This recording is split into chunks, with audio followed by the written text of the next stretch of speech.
Hello, good evening, and welcome to me, Joe Vaz. Well, we've got one viewer so far. Hello, Marlene Girl, Star Wars 531, True Blonde. Oh, they're all coming in now. 6 people watching. Hi there, guys. My name is Joe Vaz, and we're all here for the pre-show special for the awesome premiere of Black Sails.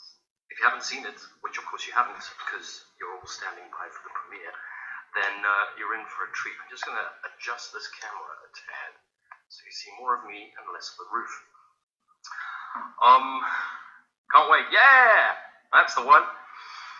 I've never done one of these Periscope things before, so you'll forgive me if things break or if my technology dies on me. I'm not at my own office, so I'm dependent on the Wi-Fi connection here where I am at the moment. Sorry, I'm just reading some messages coming through here. Post UK Black Sails premiere as your title line. I thought I had. I don't know how to do that. Anyway, I live in the US, so I saw it already. Thank you, Star Wars 531. Well, thank you for joining us anyway, even though you've already seen tonight's episode. So you know, you probably won't recognize me because I'm beardless in tonight's episode, and I start off the story. My character's not very big, but it is very important. Oh, that's very sweet. You're giving the game away there, True Blonde. Yeah, my character's not very big, but it is rather important. I'm not gonna give you any spoilers for tonight's episode, but you'll see in roughly 29 minutes. I don't know how I'm going to talk for 29 minutes. It's a very long time. So, can't wait to rewatch all of it weekly. I will be getting my housemates hooked, says LJ Richards 11. Brilliant. The more people, the merrier. I think it's fantastic. I rewatched the first episode this afternoon in preparation for this Periscope chat, and I can honestly say it's brilliant. It's brilliant. I watched it 2 years ago. No, I was in it 2 years ago. I watched it about a year ago. I can't remember. But rewatching it today was an awful amount of fun. I specifically love, if you've not seen it, you're in for a treat because Bear McCreary, I don't know if you know Bear McCreary, he does a lot of television scoring, soundtracks, music. He did Battlestar Galactica and Human Target, and Eureka and everything. And the score that he's placed on the opening theme for Black Sails is astounding. It's got this great driving beat. Yeah, he does Walking Dead too. Thank you, P.S. Bartlett. Star Wars 531 keeps boasting that he has seen everything and is waiting for season 3. Thanks a lot, guy. So what was I talking about? Oh yeah, I was watching the beginning. So my scene comes in before the opening credits, and it's a very important scene because I am searching for something on the ship. I'll have to find out what that is. I don't think they don't tell you until about the end of episode 1, so I can't really give that away. But you're gonna love this. It is violent as all hell. There is lots of blood and guts and gore, and it's fantastic. The stunts are incredible. The show is it's kick-ass. It's kick-ass. And you can see from the Americans and other countries who have seen the show before, they're dying for season 3 already. They're excited. I can confirm that season 3 finished shooting, I think about a month ago in Cape Town. So that shouldn't be too long to wait. It'll probably come out January next year. So ask me some questions, man. What do you want to know? I can tell you it is kick-ass. Everybody says it's kick-ass. I can tell you it's a great show. I've told you that. Do you want to know a little bit about the making of it? It's shot in Cape Town at the awesome. I was working with Luke. Luke is fantastic. Luke is actually. It was brilliant because it was kind of both of our first day, and when we rehearsed. That question is about Luke Arnold, by the way, who is one of the leads of the shows. Toby Stevens is Captain Flint. Tom Hopper. I've forgotten the character's name. Hang on. I've got my crib sheet here. Tom Hopper plays Billy Bones, of course. And Hannah New is Eleanor Guthrie, and Luke plays, I don't want to give it away, but if you go to IMDb, you will know exactly who he plays. But Luke and I, we both kind of started on the same day, and the scene that I'm in with Luke was both his audition and my audition, so we rehearsed it dozens of times before we got the opportunity to rehearse it together. So we spent a few really fun days together. He's a great guy. I was going to say he's a lekker guy, but you probably don't know that expression. It's a South African expression, which just means generally nice. Lekker. So working with Luke was awesome. Working on the sets were amazing. If you've not seen anything, well, you might have seen some of the trailers. Those ships were built, they're full-scale ships. They were built at the Cape Town studios and put afloat on, as far as I know, the second biggest water tanks in the world. The water tanks are big enough to float 3 full-scale pirate ships on it. The art department at the Cape Town studios also built a complete beach. They built a Bahamas town where our pirates end up in, and as well as using all 4 sound stages for the interior sets. What's weather like there, and is it hard to work in rain? Well, at the moment I'm not in South Africa. I'm in Portugal. I'm on holiday. I wasn't expecting to do some work today, but in Portugal it is bloody hot. It's about 30 odd today. It is absolutely pouring. I don't know if you can see. I am pouring with sweat. But in South Africa, where we shoot in Cape Town, we shoot over the summer months, or they shoot over the summer months. I think shooting schedule is usually from November to about May or June. So weather is usually very, very good. I have worked under rain before, though not on black sails, and it is not as much fun as you'd think. When I was younger, I always heard that when you work in rain on movies, that it is warm. Is it true that the sets are mostly actually as they seem? For example, no CGI backdrops. I'll get to that question in a second. When you're working under rain, they basically just have these huge pipes shooting water up into the air, and it's not heated or anything, it's just water, and it falls on your head, and it needs to be thicker than normal water, so it's quite a large spray. I mean, thicker than normal rain, because, thin rain actually doesn't show up on film, it's practically invisible. So this is pretty hard rain when you work under rain, and it's cold, and it's miserable, and you work under it for about 3 or 4 hours at a time, and it's not fun. Now, to answer that last question about whether or not the show is mostly done with practical, with no effects at all, and very little CG, yes. Almost everything you see has been built. The ships have been built, the sets have been built. All the sets are on gimbals, including the Walrus, which is a massive, massive ship. And the entire ship is on a gimbal. If you don't know what a gimbal is, it's a mechanism that actually bobs the ship back and forth, like this. And it can be quite seasick-inducing if you're not used to it, because you're working on an actual moving rig.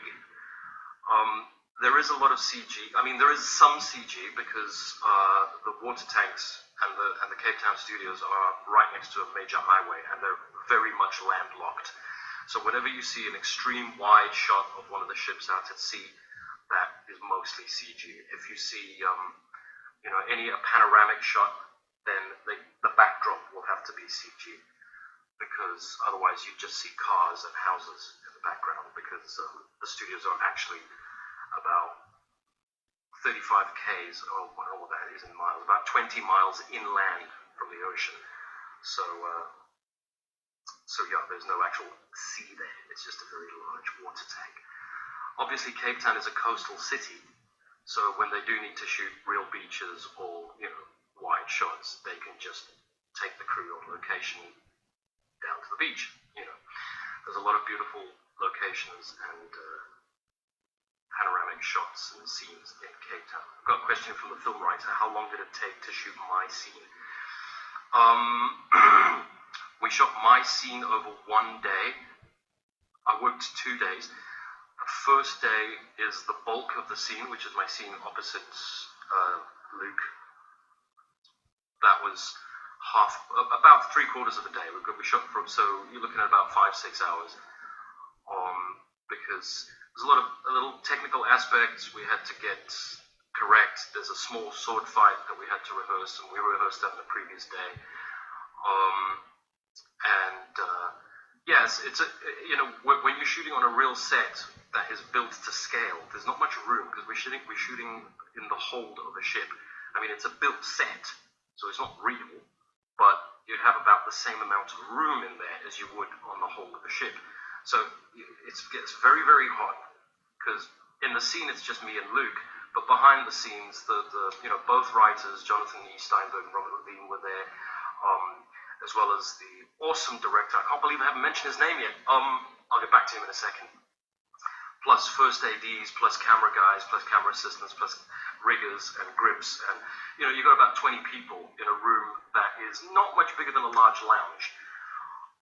So it can get very warm and very hot in there. And when we shot the scene, we rehearsed it. It was actually very funny for me. I mean, I've worked on a lot of film sets, but I've never worked on a gimbal before. And you have no idea how much it throws you. Okay, now my scene was pretty long. Well, it is kind of realistic. P.S. Bartlett says it looks very realistic. It is realistic because everything's happening around you for real. Like I said, the ship is rocking back and forth. There's loud bangs. There's powder falling from the ceiling. And to try and remember your lines and to stay in character and act is quite difficult. Let's put it that way. Difficult. Now let's get to the director. I don't know if you know, but episode 1. I'll answer that in a second. Star Wars. Episode 1 is directed by Neil Marshall, which for me was the primary reason for that I decided to go for Black Sails, because my character is very small. Like I said, I'll be out of the picture before the opening credits come in. But the chance to work with Neil Marshall, who had at this point already directed 2 episodes of Game of Thrones and 2 of my favorite movies of all time, which is Dog Soldiers and The Descent, I was really, really eager to work with him. So that's why I did Black Sails, and I'm very glad that I did, because it was a phenomenal experience. Yes, you're right, P.S. Bartlett. It is a very significant scene. My character starts the whole story moving along, you see. Star Wars, I've forgotten your question. How long did it take to rehearse the fight scene? We rehearsed it for about 3 hours with the awesome stunt guys that I've worked with before. This is the advantage, one of the advantages of being an actor in Cape Town, is that I get to work with a lot of the same crews and a lot of the same stunt guys, a lot of the same camera department that I've worked with before. So we kind of end up being quite a close-knitted family there. So for Black Sails, me and Luke, and I think it was Daryl. I think it was Daryl McLean that actually choreographed that fight with us. And we spent about 3 hours or so just going through the motions. First we did it with rubber swords, and you learn the moves. It's like learning to dance. You learn the moves, you learn what you're doing and where you're doing it, and then you start doing it a little faster, and then eventually you do it at real time and real speed, and then you rehearse it 20 times or so. Good evening, Richard Rightford. How are you, sir? Sorry, that's Muldoon saying good evening to me here on my Twitter. I'm very well, Richard. How are you? What was I saying? Stop interrupting me, people. Wait, fight scene. Right. So eventually we move it up to real speed, and then sword fight. Thanks. And once we had it, after those 3 hours or so, we did that on the Thursday, I think, and then we shot on a Friday morning. What was a little freaky for me was that once we got onto the set, we rehearsed the thing with the rubber swords, and everything is fine. Then they turned on the gimbal, so the whole room is tilting back and forth. Then they started making loud bangs because there's a battle going on above deck. They started dropping powder on our faces. And then they took away my beautiful rubber sword and replaced it with an aluminium sword, which I was a little concerned about, taking off Luke's head on the first episode of Black Sails. But fortunately, it all went very smoothly and no one got killed. I twisted my wrist because I'm an idiot, but I do that. I never make it through a film without hurting myself. It's one of those things. Right, I've run out of things to say. Neil Marshall, brilliant. It was fantastic working with Neil. And I was really excited to get onto that set. But obviously, I never got to work with Toby, but I got to meet him, and what a lovely man. Tom, I've worked with before, Tom Hopper. I did a movie with him called Northman last year or the year before, which has just been released, or is just about to be released in the United States. I know it was released in Germany. How do you think you would fare if you were actually in the situation your character gets in? Probably the same way my character fares, to be fair. I'm not really, you see, I'm an actor. I don't really do the fighting for real in real life. I probably would have shat my pants quite quickly the second I saw Captain Flint's flag flying across the bay.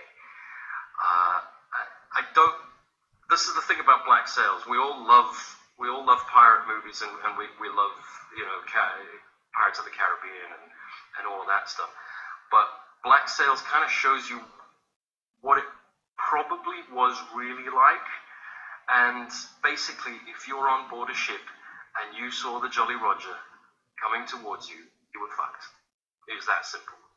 You either, if you had a brain, you'd throw down your weapon and you would jump overboard and hopefully make it to land before you got eaten.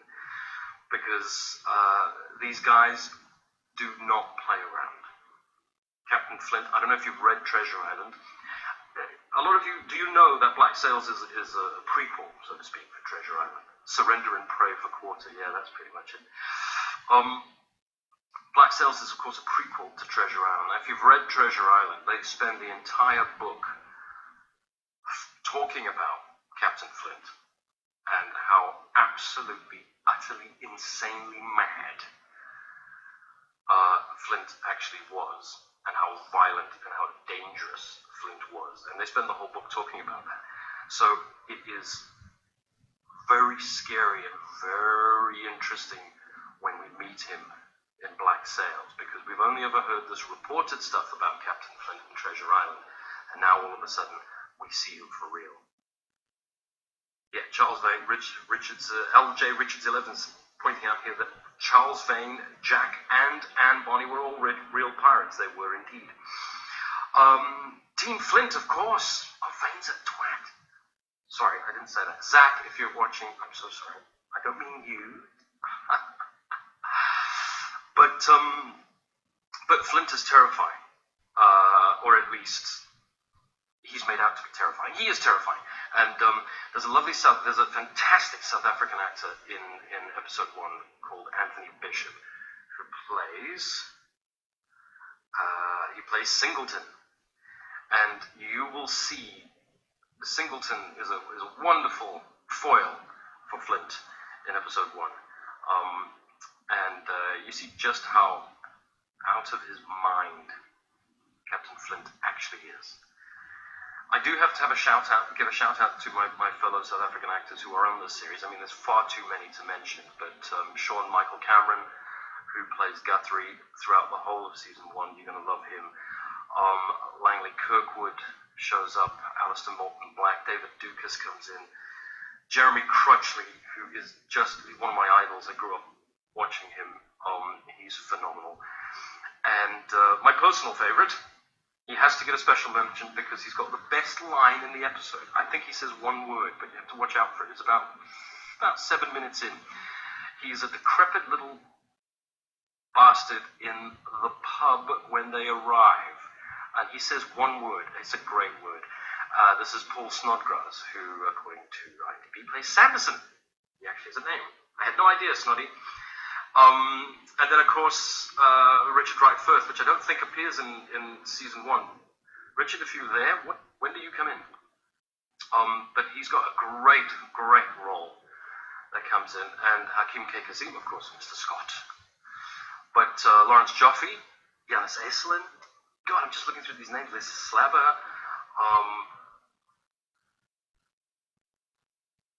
All these awesome people. That's the thing about Black Sails. It's been a fantastic opportunity for us South African actors because we do a lot of work in South Africa. We're very lucky because of Cape Town and the beautiful scenery and the studios and everything. But working on a series allows actors to create a little bit of longevity, create nice characters that can push through. Right, we've got 10 minutes to kill, people. I've been talking non-stop for 20 minutes. Please give me something to talk about. Oh, lots of hearts. Thank you. I like the hearts. The hearts make me feel loved. Love, says film writer MM. Excuse me. Nectar of the gods. I won't mention what it is because we're not paid for advertising. So yeah, let's see what we've gone through. The sets, we've gone through the directors, we've gone through the cast. Rum. Drinking rum and something else. Yeah, nice bottle of rum. What else is there to talk? Stunts. The stunts. Oh my God, you're gonna love the stunts. Again, I was watching the episode earlier today, but within the first 5 minutes, you're just going to see the most astounding stuff. This is what I loved about Black Sails when I watched it, because when I read the script, it was you've only got your own imagination to fill in the blanks. And like I said, what you've seen of pirate movies before is not going to begin to actually touch the surface of what Black Sails is. And you have the same idea of what it looks like, of what it sounds like, and reading the script, you kind of go, okay, cool, there's a battle, and the cannons go off, and blah, blah, blah. He's lovely. And when you see the first 5-6 minutes of the episode, you really get a feel for what it must have been like to be on a ship that is getting the crap beat out of it by cannons. And what our stunt team, what the South African stunt teams have pulled out in this series is nothing short of unbelievable. Personally, I'm astounded that any of them is still standing, but they are. They're all pros and they all love what they do and they're very, very good at what they do. And so everything is extremely well rehearsed and put together beautifully. But you're going to love it. There's some cannon fire at the beginning of the film. There's a guy that just gets catapulted across the whole ship. He's mad. But it's good. It's fun. What time is it? We've got 7 minutes to go, people. Aye. Are we all ready? Do you know how much, say, Michael Bay has on the stills? No, I have absolutely no idea. Not a clue. Television shows tend to be produced and run mostly by the showrunner. Sorry, if you didn't see that question, somebody asked me, do I know how much say Michael Bay has on the stunts and other aspects of the show? The answer is I do not. I have absolutely no idea about this. I would guess, because generally how TV shows are run, they're run by the showrunners, and Jonathan Steinberg and Robert Levine are the showrunners on this, and I would guess that everything is under their control and their say, and they are the masters of everything you see, and the creators of Black Sails.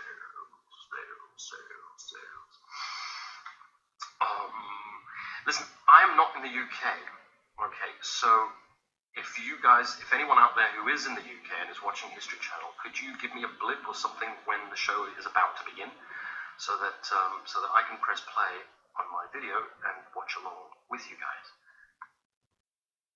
Oh, it's an absolute pleasure, LJ Richards, an absolute pleasure to answer your questions, LJ Richards. Thank you for asking them. If it hadn't been for you and Star Wars 531 and one or two other people, I would have been sitting here for 30 minutes staring at the screen. So it is always a pleasure to answer questions. And if you have any more questions, you might want to sneak them in. We've got 6 minutes left. Also, the History Channel is about to start around 6 minutes. Yeah, thank you. Yeah, keep an eye on the clock here. Is it hard to fight on a moving ship?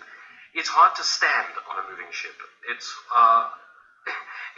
hard to remember your lines on a moving ship. It is hard to do everything on a moving ship because it's not just a moving ship. It is a gimbaled moving ship, and it is moving rather roughly, a lot more so than I think a real ship would have moved on calm seas. But yeah, no. Like I said, the fight scenes were very well choreographed. We had to adapt them for the set because Luke and I rehearsed in an empty room, just with some gym mats down. And we rehearsed the choreography. We did it about, like I said, 3 hours. And then when you get onto set, you just have to adjust that choreography a little bit because there's furniture, there's a big table in the way, which we hadn't done in the choreography, and then there's stuff hanging from the roof. You'll see when you get into the cargo hold there.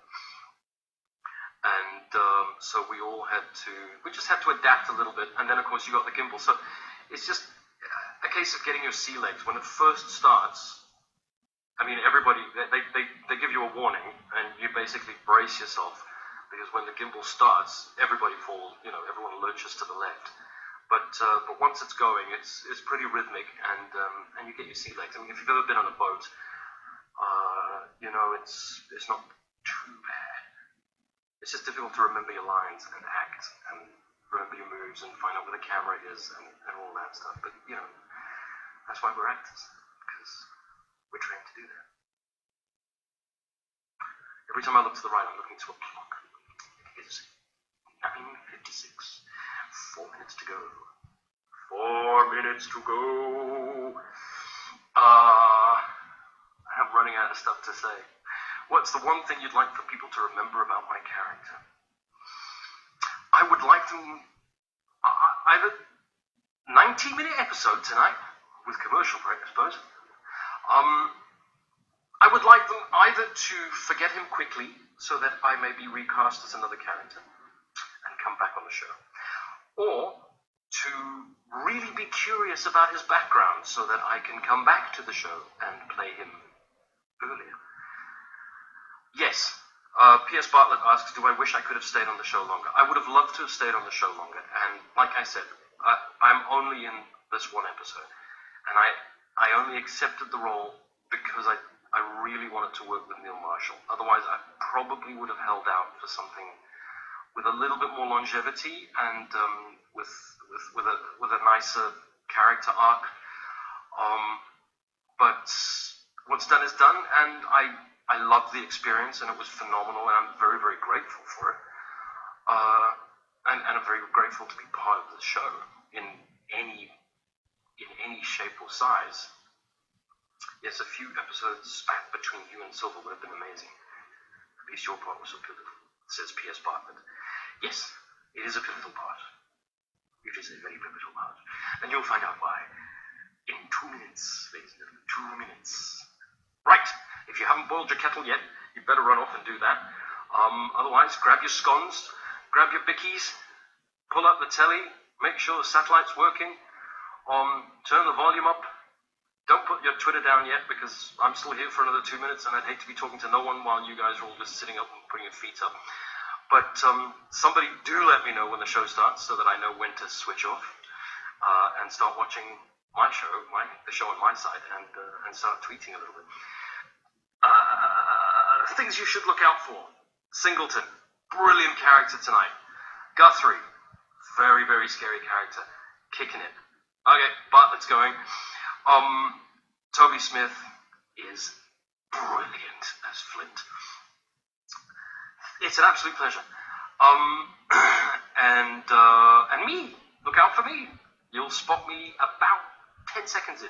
Graham Hopkins is the first face you see, putting, what we call those things? I was going to say telescope to his eye.